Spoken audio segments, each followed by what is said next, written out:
Au moment où le sort de Bachar el-Assad divise, la France ouvre une brèche qui pourrait être fatale aux dirigeants syriens.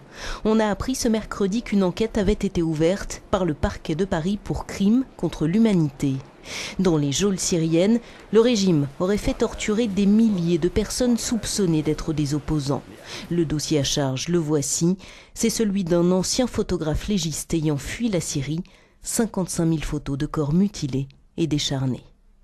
Dès que les premiers manifestants morts sont arrivés dans l'hôpital militaire, et effectivement au bout d'un moment les corps étaient de plus en plus nombreux et surtout il a découvert l'horreur, c'est-à-dire des gens qui avaient des marques de torture incroyables, des gens qui ne pesaient plus que 30 ou 40 kilos, donc il a vraiment vu que les gens mouraient de faim ou de torture dans les prisons.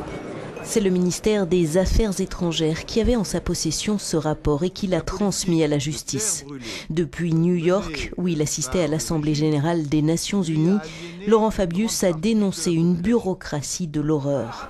Mais la France ne pourra aller jusqu'au bout de la procédure que si un Français ou un Franco-Syrien se trouve parmi les victimes.